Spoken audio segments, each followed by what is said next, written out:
a lot of rumors have been coming out about potential fights. A big one that came out a couple days ago was the doubleheader featuring Devin Haney as he takes on Jose Ramirez and Ryan Garcia as he takes on Pitbull Cruz. The saga continues between Ryan Garcia and Devin Haney. The press conferences are just going to be Ryan Garcia and Devin Haney talking shit about each other, even though they're not going to be fighting.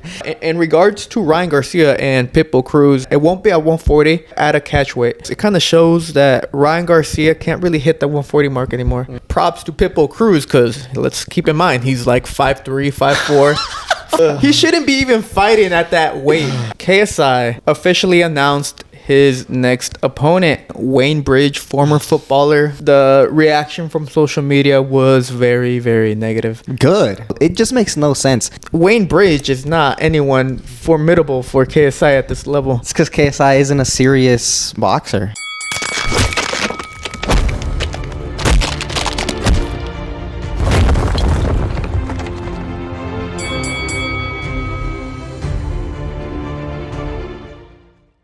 Welcome back to another episode of The Last Round Podcast, where we cover everything from traditional boxing to influencer boxing and everything in between. In today's episode, we'll be going over the Misfits 20 headliner featuring Darren Till as he successfully defeated Anthony Taylor in 6 rounds, as well as giving our thoughts and opinions about KSI's new opponent and also the heavily rumored matchups between Ramirez, Devin Haney, and Pitbull Cruz against Ryan Garcia. But before we get into the episode, make sure to like and subscribe and follow us on all forms of social media. Lastly, don't forget to join our Discord. We're trying to build up a community, and you guys joining would be greatly appreciated. And now diving into the episode. First thing first, we got to go over Misfits 20. Misfits' first 2025 event. And I would say it was early on in the fights. A little bunch of mismatched fights, very low quality in the fighting aspect. But as we got into the co-main event and also the main event, we saw more of an entertaining matchup in that aspect. We saw the official Misfits debut of Wade Concept, and also we saw Anthony Taylor try to take on former UFC fighter Darren Till. Yeah, so the especially in the lower levels, it was not doing that good. Yeah, but Wade, I think, definitely brought up the skill level, and we saw his debut with the BJ Flores as his coach, and I think he did a pretty good job. He cruised to a UD victory over his opponent. Yeah, people were, his opponent was Masai Warrior.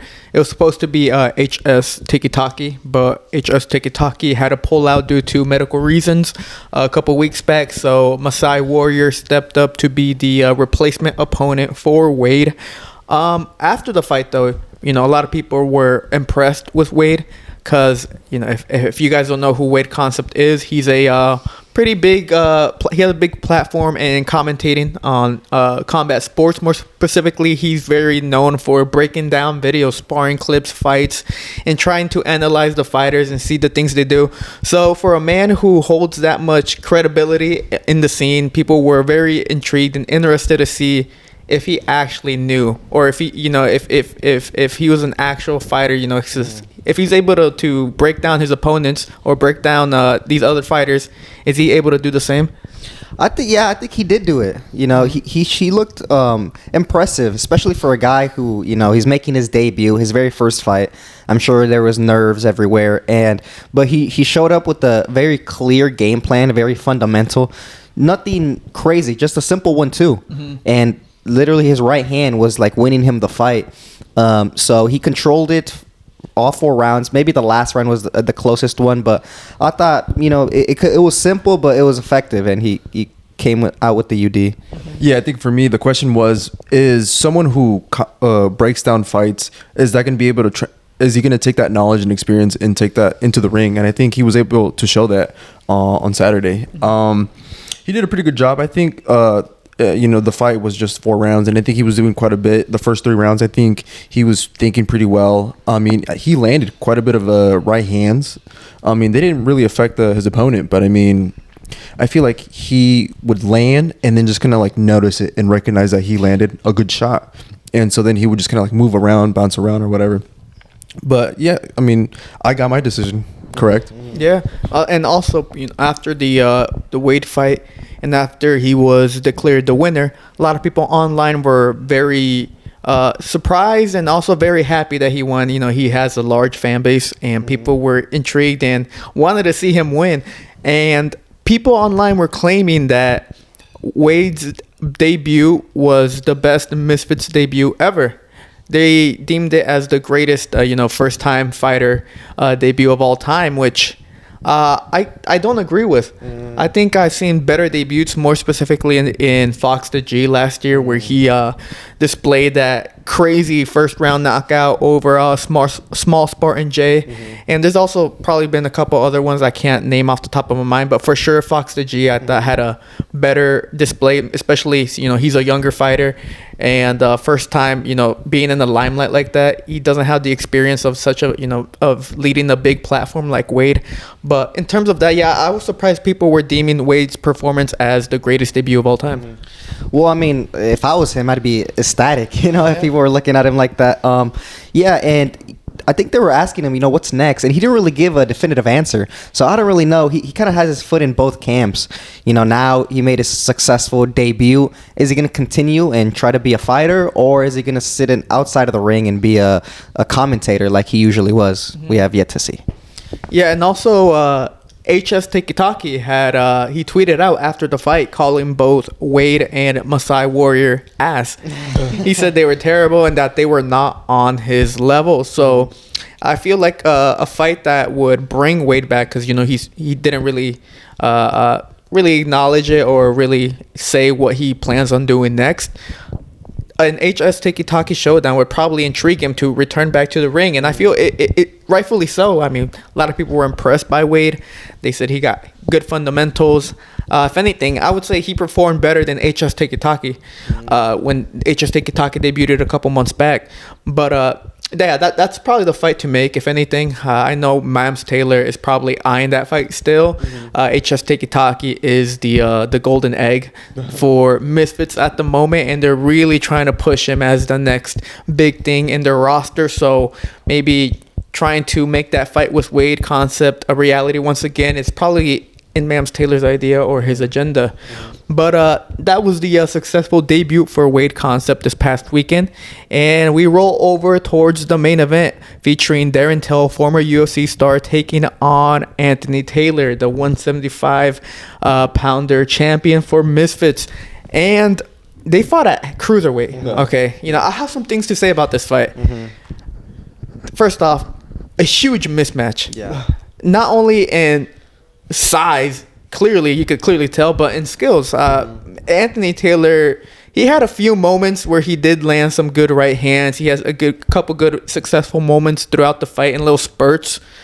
But overall, it was all Darren Till. He dictated the pace. He did whatever he wanted to do to Anthony Taylor. He had Anthony Taylor on the back rope all the time, kind of, trying to avoid any hard shot from Darren Till. And it was honestly a big mismatch. Props to Anthony Taylor for jumping in and taking the fight as a last-minute replacement because of Tommy Fury being a coward. But it really, cemented my idea or my thought that Anthony Taylor, first off, is only meant to perform at a certain level, and it's these influencer type level, King Kenny, Salt Poppies. Anything above that, like Tommy Fury, Idris Virgo, Darren Till, he's not there yet, and he probably will never be there. He's 35. He's already said he's contemplating retirement after this fight, and this was a big ass whooping that he received. Yeah, and this actually was surprising to me because I predicted it was going to be a very boring fight. Two MMA guys kind of just trying to clinch. It really wasn't, Yeah, and I was surprised by AT, man. He was on the back foot the whole fight. He couldn't really get any offense going besides like one round where he made Till's nose bleed. But I mean, it was all Darren Till, and I think you're right. I mean, seeing them in the ring together, it was crazy. There's no way. Couldn't believe they were the same weight. They were so much big. Darren Till was so much bigger than Anthony Taylor. But he did show great heart. great chin also. I mean, he got those uppercuts from Darren Till were landing like beautiful, landing amazing. And that's what the difference was, the power, the experience. You could just tell Till was doing a lot better in there. Yeah, for me, I was surprised on a few different things. One is the size of Darren Till. Like, I knew Darren Till was 6 feet, but like it wasn't until I saw him in the ring, or actually it wasn't even in the ring, it was in the weigh-ins, just the face off. I was like, holy shit, this guy is bigger than AT on all sizes, like height wise and just body wise and whatnot. And so yes, AT was going up in weight, so that didn't really help him. But what surprised me was that Darren Till actually had some good boxing fundamentals. I think what he did was really dictate the space between him and AT, and he slowly broke down AT up until the last round.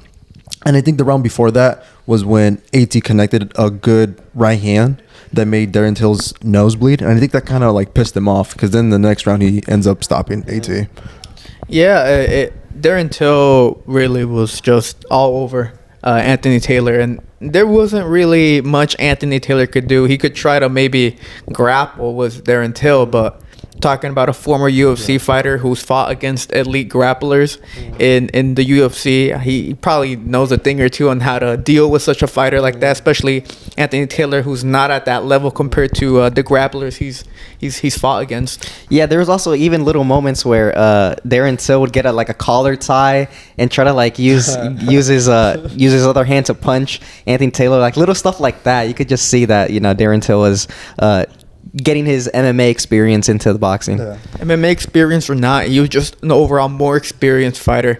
And like I said, props to Anthony Taylor. I mean, he stood and tried his best. He was able to land a couple right hands after getting dropped the round prior hard with the uppercut and make Darren Till's nose bleed. I mean, that was probably his best round of the fight, that 5th round. But the following round he got stopped, so there wasn't really much he could do. Like I said, Anthony Taylor does well at a certain level of fighters, like Ashley Raxu, King Kenny, stuff like that. But yeah, anyone else besides who actually has some type of fundamentals, like Tommy Fury, Idris Virgo, Darren Till, he's not there yet. So props to him. He took a beating and he took it like a man. Yeah. I got to give him respect for that. But Darren Till now, a winner, fought in Liverpool, got the victory, and went out and called out everyone. He called out KSI, he called out Masvidal, he was calling out people left and right, and I feel this is the best outcome for Misfits. It was originally supposed to be Tommy Fury. I believe Tommy Fury would have beaten Darren Till, but Darren Till was able to get the dub over Anthony Taylor, and it looks like he still wants to keep fighting. And for Misfits, shit, man, we have Darren Till now. He's fought once with us. He might fight with us again. If we can get maybe Masvidal in there, maybe KSI sometime, if KSI doesn't, cower out. If we can get even Tommy Fury right back in here, we can make another big fight with Darren Till. So Darren Till, I feel, is a great addition to their roster for potential big future fights. Yeah, Mams Taylor is definitely happy right now. You know what I'm saying? And I think it is good. These MMA guys are finding a great place in influencer boxing. They're getting paid to fight these guys that, don't have that much combat experience. So, and they're getting paid handsomely as well. So I think it's cool. Yeah, Darren Till, he has a mouth on him as well, and he can sell fights, and yeah, he's one of those. He has one of those attitudes. It's like F you, I can do whatever I want. So it is very. It draws attention, to say the least. So I'm definitely, Mams Taylor's happy. Yeah, where exactly is he from? Because he has an accent. I think they're from Liverpool. Oh, Liverpool. Yeah, he's English. Yeah. I don't know why, but he kind of reminds me a little bit of McGregor, maybe a little bit. I don't know the demeanor that he has. One thing that I want to say though is that I'm very impressed with Darren Till, and I want to continue to see him in Misfits. But I think, if I were to put him up against some of these other guys, I think he's above Tommy Fury. Really? You think so? I think so. Wow. So if it was Tommy Fury in that ring, Darren Till still would have won? I think so. I don't think so, because I mean, Anthony Taylor is just a way smaller guy. He was jumping up like 20 pounds for that fight. He's also like 5'6", so he has no business being at 190 fighting against these types of guys. Tommy Fury is a natural. He's a natural like heavyweight. But yeah, I mean, he fights at cruiserweight. And he's also like 6 feet tall too. He's very long and lanky, and very strong as well. So I think Darren Till would have had a lot more trouble. And Tommy Fury is just a better boxer fundamentally than Anthony Taylor. I think he would have. I still think Tommy Fury would have beaten Darren Till. Well, here's the thing. Why do you think he dropped out of the fight? It's because he was scared that Darren Till was gonna kick him. Dude, he was making threats. Dude, yeah, it was. I mean, there's no way he should have pulled out, man. That's like a coward waits out to just be scared of kicks like that. Yeah, I don't think he was scared of Darren Till's kicks. He was just scared of Darren Till beating him. I think that's what it was. I mean, it could have been possible. Darren Till did show some good fundamentals in there. I was impressed by his performance, by the way he fought. But hey, man, he's out there calling out for all these big names. Mams Taylor can make it happen, and like you said, I'm sure Mams Taylor right now is a very, very happy man that he got another big UFC name in his roster. Speaking of potential opponents for Darren Till, though, KSI officially announced his next opponent. And honestly, when it was announced and everything, the reaction from social media was very, very negative. Good. That's good. And they also announced it in the most cringy way possible as well. I don't know why Misfits continues to do these WWE type scenes. Like they're just so bad. Well, his opponent, KSI, will be fighting Wayne Bridge, former footballer, former player from Manchester City, Chelsea, Southampton, on March 29th. And I mean, this is... I'm not sure what to think. A lot of people, even Leon on Twitter was saying like, this has got to be a joke, right? Because there's no way. What are they thinking? Like, what's the plan? Is it to try to get KSI, a ring rust?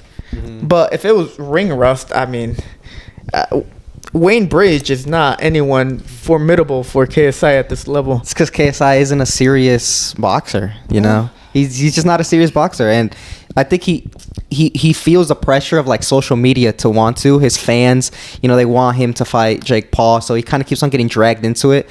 But I don't even think he wants to fight. Like, I mean, he's fighting some football player? Like, come on, bro. Yeah. Come on. Darren Till would be a much better opponent. Much better. At least you're going, like, in that direction of, Jake Paul always likes to fight ex-UFC guys. Do what he's doing, get a KO, and then call him out, and then we could try to see that. But no, he's going to fight a football player who's never fought. And what? Is he going to say Jake Paul's next? Jake Paul's ain't going to take that fight. Yeah, to be honest, this is a fight that no one was asking for. I mean, I wouldn't say KSI isn't also a serious fighter. I just think he's just taking more of the lane of the influencer side. I think that's what he's doing. And I think that ship has sailed with him and Jake Paul. I don't think we're ever going to see that fight. I think KSI is just going to fight for like a show, like an event, like a spectacle. He's just going to be fighting anybody now, I think. Well, Wayne Bridge, he has fought before. He fought back in 2018 on Misfits. Just like an exhibition type of amateur type of stuff against who would he fight against? A charity bout against another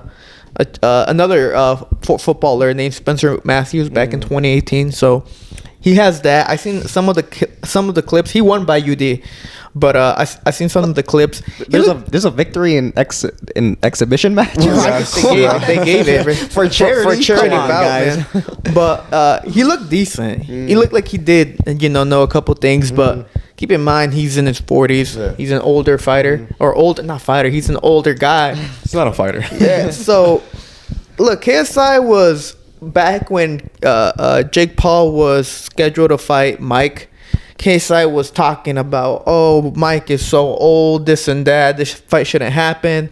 KSI's also been talking about Jake Paul's opponent selection, saying he's only fighting UFC stars, Nate Robinson, stuff like that.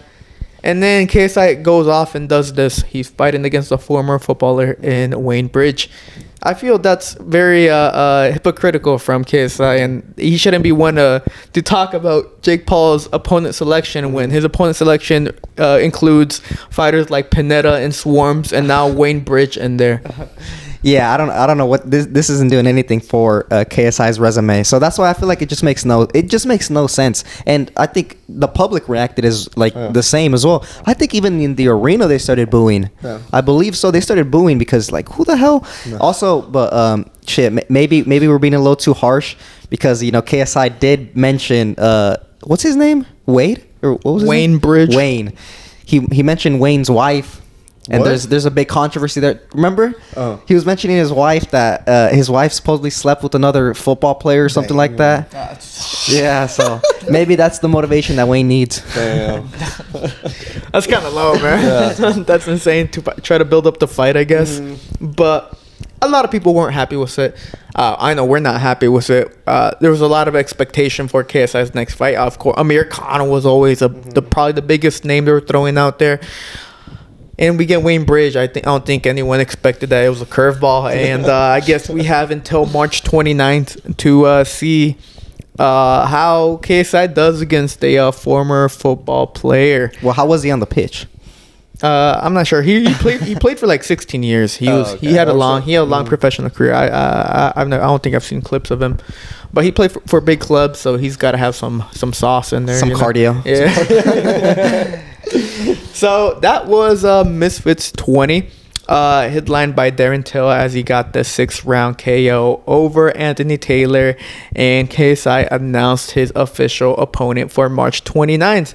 Now, sliding over to traditional boxing, we want to talk about the big rumors that are circulating. I feel like this week and last week also, a lot of rumors have been coming out about potential fights. I mean, we talked last week about the Canelo and Crawford, which seems to be nearly finalized for September for later this year. But a big one that came out a couple days ago was the doubleheader featuring Devin Haney as he takes on Jose Ramirez and Ryan Garcia as he takes on Pitbull Cruz. And on the same card, a double headliner, headline in New York City in sometime in May. So this is a big fight if it's true. And it's a huge card. And it's only used, in my opinion, for a build-up for the rematch. Yeah, and it is crazy. The saga continues between Ryan Garcia and Devin Haney.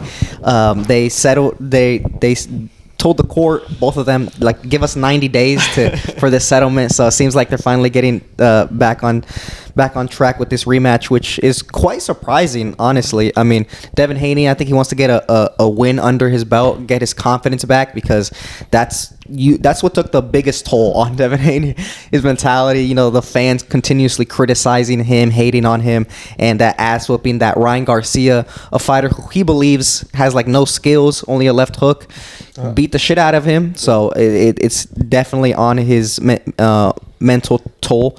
So it should be a good fight. I mean, both of these, I'm more interested, honestly, in the Ryan Garcia and Pitbull Cruz. I think that's a lot more exciting. I think for Haney, it's pretty smart to pick a guy like Jose Ramirez, who has a big name, but I feel like his heyday was, it's past his heyday now. He hasn't been at the top of 140 for quite a while now. So I think it's a good opponent pick for Devin Haney, and a very scary opponent pick for Ryan Garcia. Yeah, before I even get into their opponents, Haney and Garcia, I think it's interesting for me, just going back on Haney's mentality. Like, I'm kind of like, I don't know how to get a read on that, because I just assumed that Haney was just going to take a long break, like a long break, just not return in 2025. And if he does return, it was going to be in the later portion.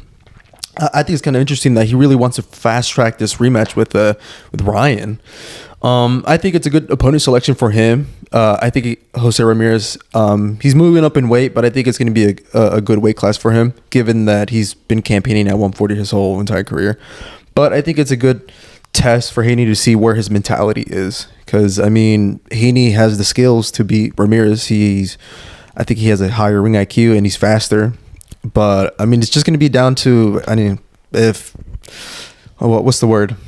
if he has his confidence. Yeah, like you said, when it comes to Devin Haney, of course, this is a very, I feel, tactical matchup for him. Jose Ramirez coming off a loss against Arnold Barbosa a couple months back. So, and like you said, Ramirez hasn't been the same fighter since the loss against Josh Taylor a couple years back. And I feel that really stems from the fact that he overstayed his stay there at 140. He's a big guy, and he should have moved up to 147 a couple years back. He's decided to keep, cutting weight and maintaining at 140 and campaigning there, and I feel that's really affected his performance. But as for Devin Haney, yeah, this is very interesting to see where he's at mentally. Of course, that Ryan Garcia fight will forever loom in his career, even though it's officially a no contest. But people will always give Ryan Garcia the victory for that one. In regards to Ryan Garcia and Pitbull Cruz, there's also a lot of rumors coming from this one saying that it won't be at 140. It'll be at a catch weight.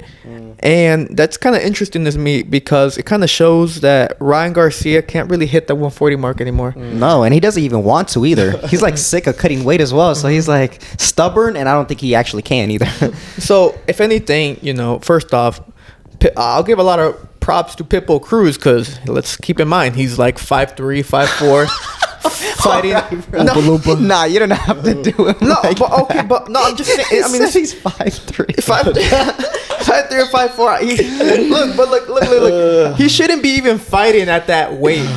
Was that high at that? It's like Anthony Taylor fighting at cruiserweight. Yeah, he has no business being there. It's better for, if anything, Pitbull Cruz is a lot better at 135 in my opinion than he is at 140.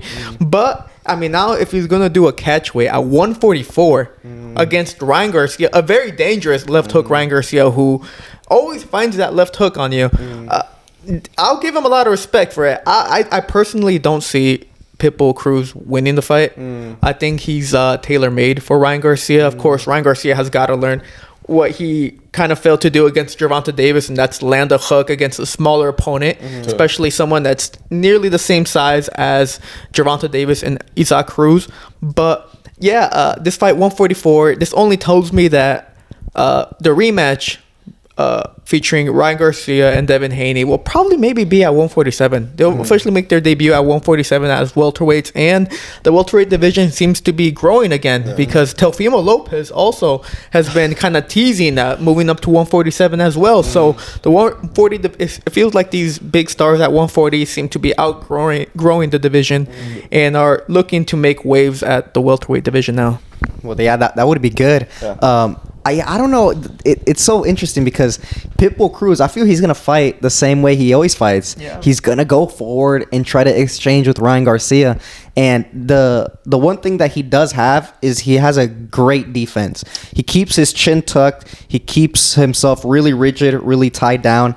And, I mean, that's going to be the hardest part for Ryan Garcia is trying to find a way to land a clean left hook. Like it seems like he always does.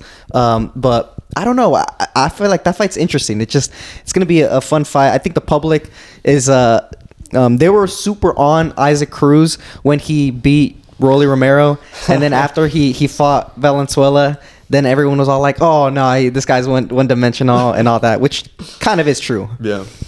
It is true. For that fight, I don't really see Isaac. I don't really give Isaac the opportunity for him to beat Ryan at all. I see him moving up too much weight, and I think he's just going to be hella slow. I mean, he's already slow to begin with. In his last fight against a guy who, Rayo, he has some speed. He's explosive, but I mean, Ryan Garcia's left hook is pretty fucking fast. And so, I mean, with all that additional weight, maybe he can take it, but I mean, he's definitely going to be slow for sure. And that's just not only just with hand speed, but also with leg movement. So, I feel like Oscar Duarte is like the perfect opponent, kind of mimic Pitbull Cruz in the aspect of just being a very tough guy. And Duarte's strong as hell too. If anything, I thought Devin Haney was going to return against Duarte, which I mean that would have been a crazy comeback fight for Devin Haney, because Duarte he's dangerous, man. Yeah, Haney doesn't want no smoke with any guy that has power, bro. He's staying far away from him. But yeah, in regards to Isaac Cruz, yeah, I mean 144, I believe he doesn't have any business being at that weight. 140 is already kind of pushing it. 144 catch weight against a big guy like Ryan Garcia, who we saw compared to Ryan Garcia, how he looked against Duarte. Compare him to how he looked against Devin Haney. He looked huge. He looked so massive for the Devin Haney fight. And I can assure you, if they're doing a catch weight at 144, he's going to come back like nearly 160 for that fight. So Isaac Cruz, I'll give him respect for taking the fight. Of course, he's going to take the fight. But I'll give him respect for signing a contract saying that, at a catch weight at 144. But so that's the whole big rumor, right? It's supposed to take place in New York in May. No information about like any of the undercard. I believe it's supposed to be made by Turkey himself, because Of course.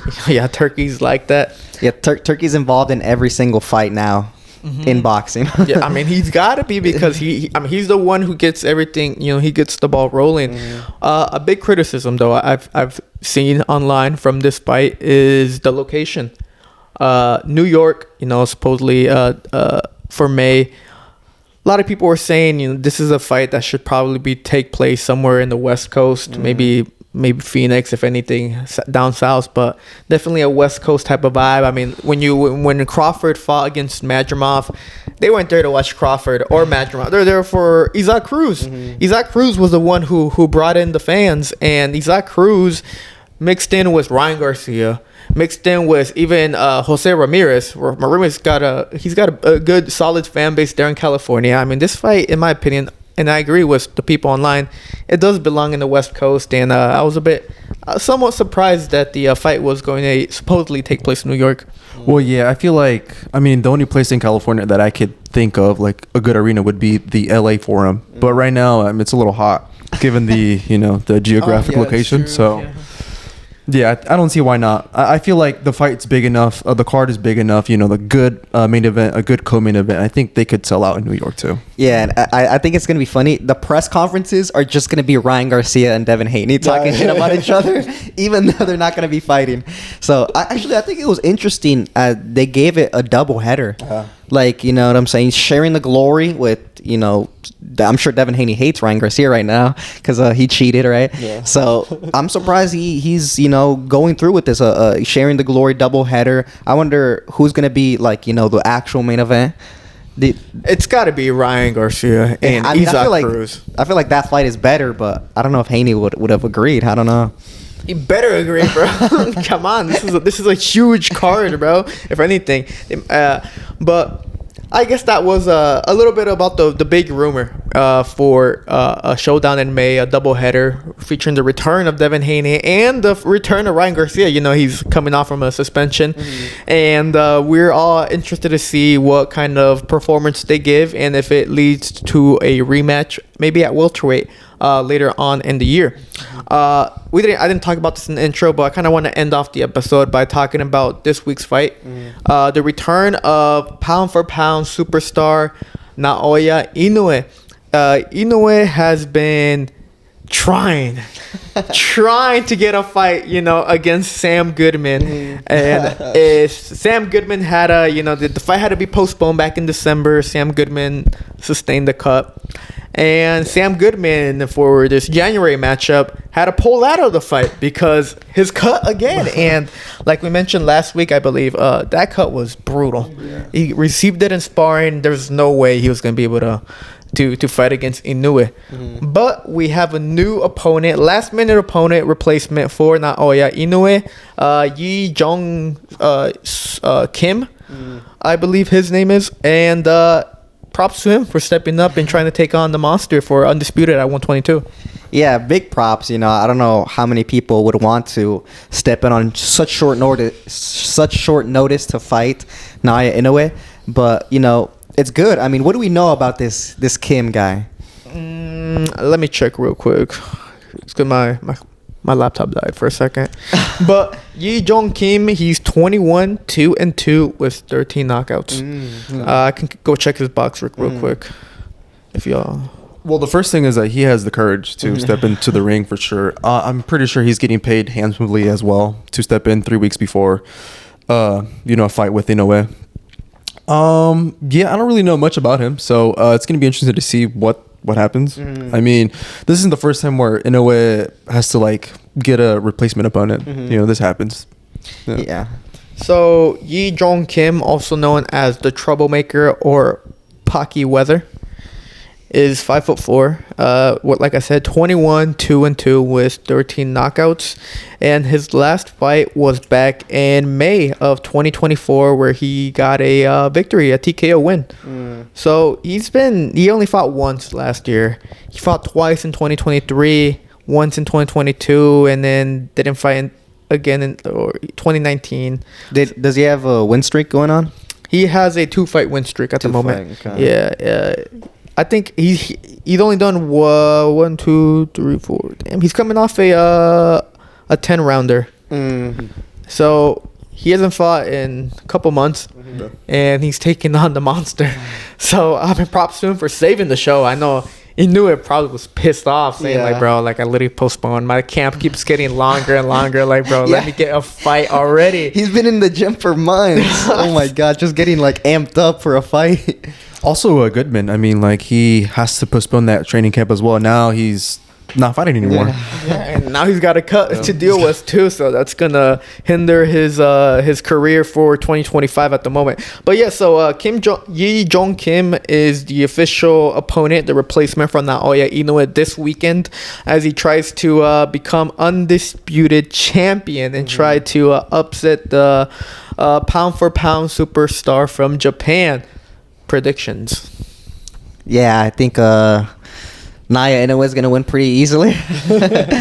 Yeah, I don't really see anybody at 122 beating Inoue, and I'm expecting a very big performance, good knockout, and I'm very interested to see what he says on the mic. I want whoever's interviewing him to ask him, what are your plans for 2025? It's still the first month. There's the whole year's ahead of us, and I want to see what Inoue is thinking about, moving up weight classes or not. So yeah, I'm looking for a Inoue victory.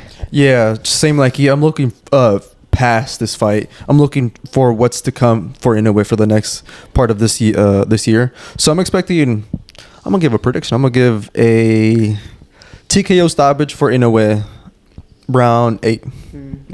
Round 8.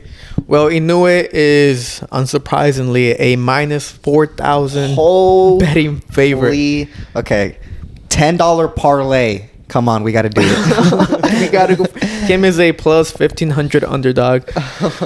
So the odds are very heavily swayed towards Inoue, as it should be. We're talking about the pound for pound superstar from Japan. I'm with you guys. I think everyone is also in agreement. Inoue will get the victory. I'm predicting this fight not to go past 6 rounds. I believe he stops him early on. Inoue is different gravy. He's gonna show it again. I mean, Yi Jong Kim, thank you for saving the show, for having the balls to step up, but you're not gonna beat the monster. So, and I'm also surprised. Yeah, what does he do? Does he stay at 122, fight MJ, or does he say, screw it, I'm going to 126? There's some bigger fish to fry in that division. So I hope he goes to 126, man. Because I mean, who the hell is MJ? Come on. I don't think he has to fight MJ. He got all the belts. He literally collected them all like an infinity stone. You achieved the achievement of 122. Now go up to 126 and let's fight some good ass fighters. So this Friday we will see who becomes victorious, Naoya Inoue or Yi Jong Kim. Is there anything else you guys want to talk about, go over for this episode? Nope. Well, let us know down below. Do you think that Kim will come out with the underdog story, Rocky Balboa type style, and take out Naoya Inoue? Also, let us know about Ryan Garcia, as he is set to take on Isaac Cruz. Do you think it's a good matchup? Do you think Devin Haney returning against Ramirez is a good bounce back fight for Devin Haney? Also, let us know about Misfits 20. Were you impressed by Wade? Is KSI making the mistake fighting ex-footballers? And what's next for Darren Till? But don't forget to like and subscribe and follow us on all forms of social media. We are on X, I don't know about TikTok. We're X, Instagram. Also, don't forget to join our Discord. Like I said, we're trying to build up a community, trying to build up a server, and you guys joining would be greatly appreciated. But this was Pablo, and I was Rudo and Asa, and this was the Last Round Podcast. Thank you for watching.